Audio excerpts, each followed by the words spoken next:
안녕하세요. 브랜드카의 한성만입니다. 구독과 좋아요 부탁드립니다. 오늘 저희가 볼 차량은 메르세데스 벤츠의 GLE 300D입니다. GLE 300D 같은 경우는 제가 한 3년 전에 사서 직접 1년 정도 이제 타고 다녔던 차량인데 GLE 300D가 정말 좋아요. 정말 좋은데 단점도 분명한 차거든요. 그래서 오늘 GLE 300D에 대해서 장점과 단점에 대해서 설명해 드리도록 하겠습니다. GLE가 이제 페이스리프트를 앞두고 있습니다.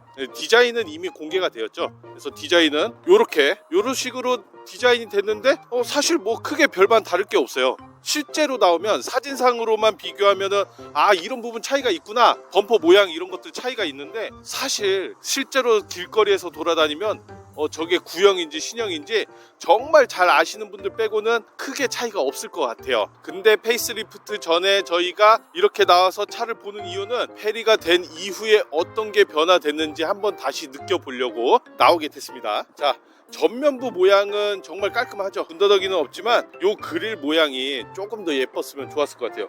차라리 옛날의 벤츠들이 여기에는 구멍이 없었거든요. 이 그릴에 구멍이 없었는데 지금은 전부 다 구멍이 나 있죠. 이게 그냥 일자로 있을 때 저는 더 예뻤었던 것 같거든요. 그리고 요 세로 그릴로 튜닝도 좀 많이 하시죠. 그렇게 해서 그릴 있고, 그리고 GLE 450 하고 틀린 점은 요 밑에 범퍼 하단 모양이 굉장히 틀립니다. 그래서 조금 더 450이 웅장해 보이고 그런 것들은 있어요. 디자인 외관적으로는 450하고 300D는 차이가 있다. 이 내부도 마찬가지입니다. 내부도 GLE 450은 가솔린 3000cc, 그리고 GLE 300D는 디젤 2000cc.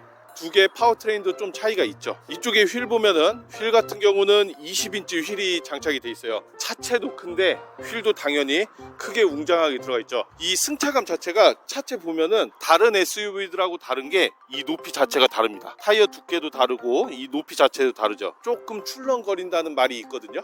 실제로도 그런지 한번 타면서 이따 말씀드릴게요. 저는 이미 알고 있지만, 너무 많이 타서 알고 있지만 그래도 전달해드려야 하니까 그거 이따가 시승하면서 다시 한번 말씀드릴게요. GLE가 초창기에 풀체인지 돼서 나왔을 때는 19년도에 출시가 됐었는데, 그때 나왔을 때는 뭐 썬루프라던가 이런 가죽 마감들, 그리고 뭐 스피커가 부메스터 이런 것들이 안 들어가 있었거든요. 근데 이런 것들이 하나씩 옵션이 추가되면서 가격도 덩달아 조금씩 올라가게 돼서 초창기 나왔던 모델보다는 한 1000만 원 정도가 높아지긴 했는데 그때와는 좀 차이가 있습니다. 실내 한번 볼게요. 딱 1년 앉자마자 느껴지는 건 크다. 확실히 큰 게 느껴집니다. 그리고 시트에 앉았을 때 안락하네, 이런 게 정말 딱 느껴지거든요.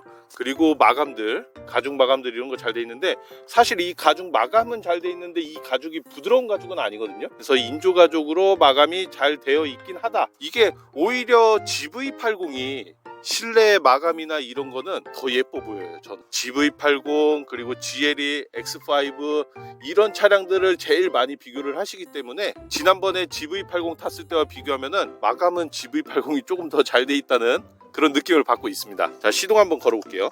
시동을 딱 걸면은 처음 느껴지는 거는 디젤 엔진의 특유의 소음. 특히 문을 열었을 때는 당연히 느껴지고요. 문을 닫았을 때는 느껴지긴 느껴져요.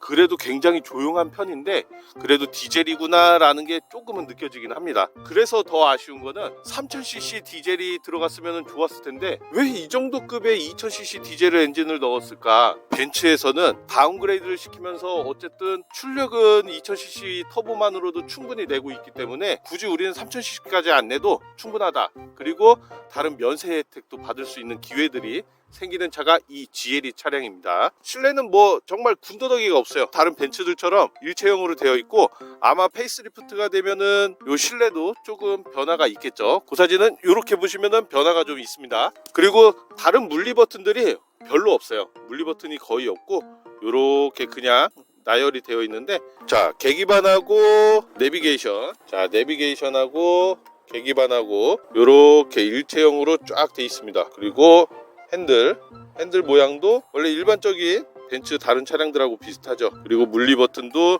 이렇게 깔끔하게 나열이 되어 있고, 핸드폰 무선 충전하는 거 이렇게 깔끔하게 되어 있습니다. 전부 다 터치가 가능하고요. 내비게이션 같은 경우도 옛날에는 벤츠가 이제 터치가 안 돼서 참 말이 많았었는데 지금은 터치도 자유롭게 되고 있고, 가운데 터치패드에서도 작동이 가능하고 음성 인식도 잘 되고 있습니다. 음성 인식 한번 해볼까요? 안녕 벤츠? 이런 식으로 해서 잘 나오고 있어요. 요거는 이따 시승하면서 다시 한번 해볼게요. 그리고 이 손잡이 보면요, 저는 처음에 이 손잡이 나왔을 때 정말 불만이 많았어요. 디자인적으로 굳이 없어도 되는 걸 왜 여기에 넣었을까 이랬었는데, 이 GLE가 자체가 높으니까 곡선주로를 탈 때 조금 빨리 달리게 되면 쏠리는 현상이 있거든요. 쏠리고 이럴 때 손잡이를 잡고 핸들을 돌리면은 훨씬 안정적이고, 저는 이게 필요가 없을 줄 알았는데 제가 정말 많이 타본 결과 있으면은 상당히 좋다. 손잡이는 지금은 잘 만들었다고 생각합니다. 디자인적으로는 아직도 마음에 안 들긴 해요. 2열 한번 보겠습니다. 2열 보면요, 2열 딱 앉으면 밖에서 봤을 때는 뒷자리가 엄청 기운 것처럼 보이거든요. 실제로 딱 앉으면은 편해요. 편합니다. 편한데 한 가지 단점, 리클라이닝은 안 돼요. 국산 차들은 리클라이닝이 잘 되는데 요것도 리클라이닝이 됐으면 좋았겠다 이런 생각이 드는데 리클라이닝은 없습니다. 근데 BMW는 X7 저희가 지난번에 탔을 때 리클라이닝이 됐는데, X5는 이번에 신형이 나오면서 저희가 아직 타보지 못했기 때문에 그건 알 수 없는데, 둘 다 편한 건 사실이에요. 그래도 리클라이닝이 좀 될 수 있게 만들어졌으면 더 좋았을 것 같다 이런 생각이 듭니다. 레그룸 같은 경우는 광활합니다. 굉장히 두 주먹 가구도 더 남아요. 그 정도로 굉장히 넓고요. 그냥 이렇게 넉넉하게 앉아도 부족함이 없습니다. 굉장히 뒤에서는 넓은데, 그때 2열에서 느껴지는 승차감이 어떨지 그것도 이따가 시승기 때 한번 보도록 하겠습니다. 벤츠 SUV 같은 경우는 전부 다 사륜구동으로 들어가 있죠. 포매틱이 들어가 있고, 뒷부분도 상당히 예쁩니다. 이렇게 라인이 잘 빠져 있고, 리어 라이트 라인 잘 빠져 있고요. 트렁크 보면은 트렁크도 굉장히 넓어요. 와, 이 거리 보세요. 굉장히 넓은데 이 높이 자체가 높기 때문에 적재량은 생각보다 많지는 않습니다. 이 길이나 이 높이에 비해서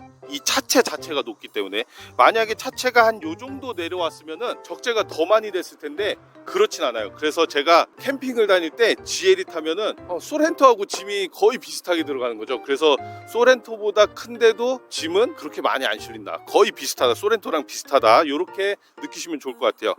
대신 이 밑에 공간이 있어요. 이 밑에 공간은 확실히 넓다. 이거를 높낮이를 조절해서 더 밑으로 내릴 수 있게 구조가 되어 있었으면 좋았을 텐데, 이런 쪽으로 배선 지나가고 다른 장비들 이렇게 달려 있다 보니까 그것 때문에 아마 이 밑에 공간을 이렇게 만들지 않았나 생각이 됩니다. 근데 이 밑에 공간은 상당히 넓어서 정말 작은 짐들 정말 많이 들어갑니다. 요런 거는 수납하면 많으면 많을수록 좋긴 하죠. 자, 얘도 트렁크 높낮이 조절이 돼요. 자, 제가 앉아서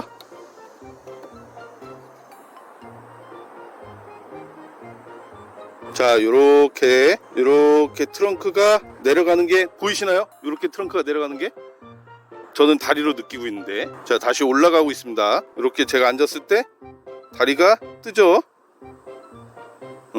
이렇게 높낮이도 조절을 할 수가 있다. 이렇게 해서 GLE 300D가 예전에는 안 좋아졌던 것들이 이렇게 에어 서스펜션이 들어가고 옵션들이 추가되면서 점점 좋아져서 지금의 상태까지 온 거예요. 이러한 서스펜션들의 느낌이 어떨지 참 궁금하긴 합니다. 제가 초기에 탔던 모델하고 어떻게 다른지 그런 것도 상당히 궁금하긴 합니다. 이 옆 라인을 보더라도 GLE는 넓은 폭, 긴 전장에 비해서 이 라인이 상당히 잘 빠져 있다는 걸 볼 수가 있죠. 정통 SUV의 모습을 가지고 있으면서도 상당히 라인이 잘 빠져 있습니다. 이 라인들이 조금 지나서 페이스리프트 버전이 나오면은 어떻게 더 변화가 있을지 그것도 참 궁금하긴 해요. 이 가니쉬 부분은 조금 아쉽긴 합니다. 가니쉬 부분을 조금 더 다듬어줬으면 좋았을 것 같은데, 그냥 일반적인 차들이랑 별다를 게 없죠. GLE 450하고 요것도 조금 다르긴 합니다. 휠 모양도 조금 더 예뻤으면 좋았을 것 같은데 일반적인 휠이고요. 그래도 GLE 300D가 가성비는 좋은 편이에요. X5나 GV80하고 비교를 많이 하긴 하지만 선택사항이 굉장히 많긴 합니다. 저 같은 경우는 GV80에도 장점이 있고 단점이 있고, 요 GLE에도 장단점이 있고, 성능만 보면은 저는 X5가 제일 높은 게 맞다고 생각을 하는데, 이 GLE도 성능에서 부족한 부분은 없다. 근데 편안함에 대해서는 어떤 차가 더 좋을 것이냐, 그거에 대해서도 얘기해 드리도록 할게요. 그리고 GV80에 비해서 GLE가 어떤 점이 더 좋은지 요거까지 같이 한번 말씀드릴게요. 자, 바로 시승 한번 가보도록 하겠습니다. 날씨가 많이 덥네요. 우리 요 GLE 시승해 보도록 하겠습니다. 자, 가시죠.